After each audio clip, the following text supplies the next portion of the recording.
So hello everyone, welcome to Big Data Knowledge Hunt. In the today's video we are going to see a K-means clustering numerical. So in the previous video we have already saw one numerical of K-means clustering. Link to that video will be in the description. Today we are again going to see one more numerical.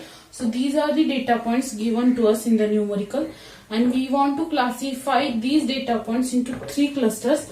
So these are the initial clusters centroids we are going to take, that is A1, B1 and C1, and we have to cluster these cluster till 2 iteration. So the calculation that we have to perform till 2 iteration. So let us start with the process. So now to find out the values, we are going to use the K-means clustering. So we have the formula, that is the Euclidean distance formula. So the formula is square root of x2 minus x1 whole square plus y2 minus y1 whole square. This is the formula. So I have already explained what is meant by Euclidean formula. This formula we are going to use to calculate the numerical. So now we are going to take initially the 3 points, that is A1. So we will write here A1 as 2, 10. The next point we are going to take B1, which is 5, 8, and the third point is C1, which is 1, 2. So based on these 3 points, we are going to calculate the numerical values, or we are going to calculate on which cluster the point will come. So initially, if this will calculate, the distance will be 0 because the first point, these both points are same. So the distance will come by 0. So now we'll go with this point. So the will come with A1 and B1. So we'll take these 2 points. We'll consider A1 as B1 as x1 x2 x1 y1 and B2 as x2 y2. So we'll calculate the distance. So we'll get here as, so if we consider 5 minus 2 whole square plus 8 minus 5 whole square. So we will get the value as 3 whole square, which will be 9, plus here we will get again 3 whole square, which will be 9. So we will get 18, 9 plus 9, 18. Square root of 18, we will get the value as 3.60. So similarly, by using this formula, we have to calculate all of these values by using the Euclidean distance theorem. So I have calculated all the values and I will write it down in the table, so it will be easy for us to calculation. So similarly, 1 minus 2 we have to calculate, plus 2 minus 10 whole square. By using this, we will get the value as 0.06.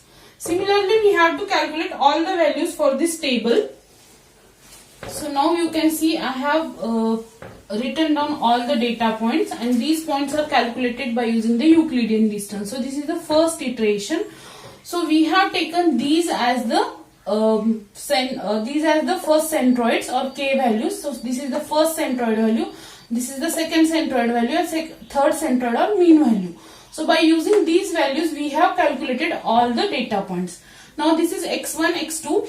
So first, by using this, we have to calculate the Euclideans among this A1, A2, A1, A3, A1, B1, A1, B2, A1, B3, A1, C1, A1, C2. Similarly for all these data points. After we'll calculate this, we will find out in which clusters the data points will fall. Now for first cluster in A1, which data point will fall? We will see. Now if we take this one, the smaller value is this. So definitely A1 will be in the first cluster.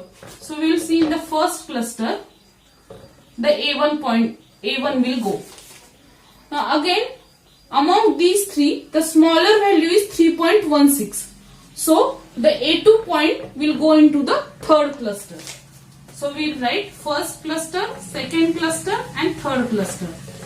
So the A2 will go into the third cluster.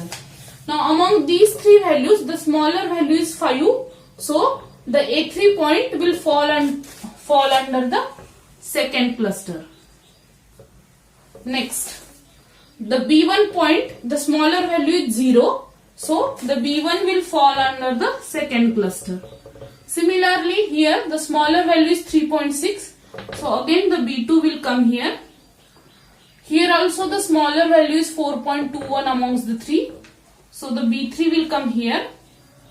Here the smaller value is 0. So the C1 will come along the third cluster. And here the smaller value is 1.14. So C2 will come into the second cluster. So we have got all the points in the cluster. So in the first cluster only A1 point will be there. In the second cluster these points will be there. And in the third cluster A2 and C1 2 points will be there. Now we have just plotted the points onto the XY graph. Now we will just classify the points. Now I have just plotted the points 2, 10. So this is on X2 and on Y-axis 10. So I have just plotted the points. Now this A will be a separate cluster. Now in the third cluster there are A2 and C1. Here is A2, here is C1. So this will form a new cluster and all these points will come into one cluster. So these are the 3 clusters that we get from first iteration. This was our first iteration. So now we have to calculate the centroids, new centroids. This was our first centroids, initial centroids. Now we have to calculate the new centroids. Now to calculate the centroid for first cluster, the procedure is we have to calculate the all values in the cluster. Now initially there is only one cluster, one data point.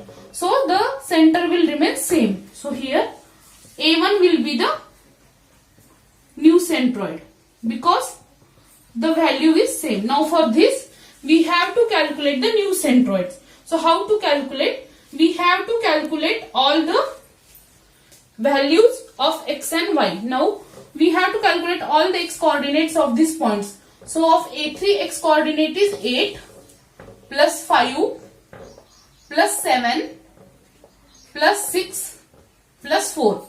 So we will write here 8 plus 5 plus 7 plus 6 plus 4 divided by how many total number are there? 1, 2, 3, 4, 5.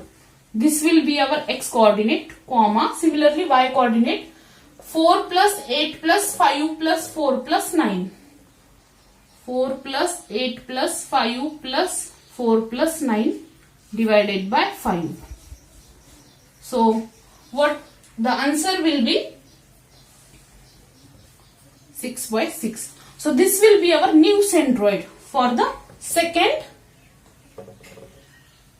cluster. Similarly for third cluster we have 2 points A2 and C1. So the X coordinate will be A2 is X and C1 is 1. A2 is 2. 2 plus 1 by 2 comma 5 plus 2. 5 plus 2 by 2. So we will get the value as 3 by 2 comma 7 by 2. So we will get the new centroid value as 1.5 comma 3.5. So we have got the new centroid values.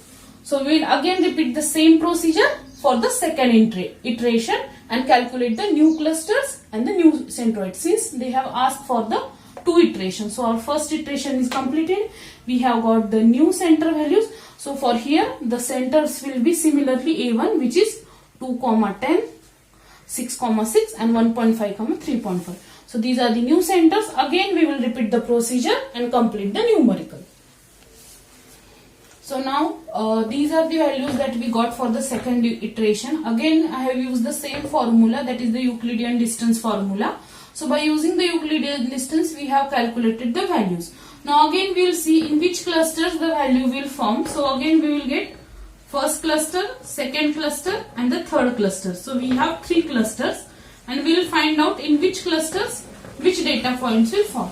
So for the first cluster, so the smaller value is 0. So obviously A1 will fall into the first cluster. Now A2 value we have 5, 4.12 and 1.58. So this is the smaller value. So A2 will fall into the third cluster.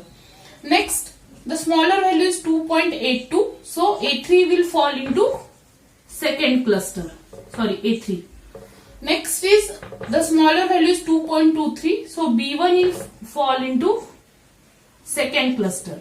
For B2, the smaller value is 1.41. So B2 will fall into the second cluster.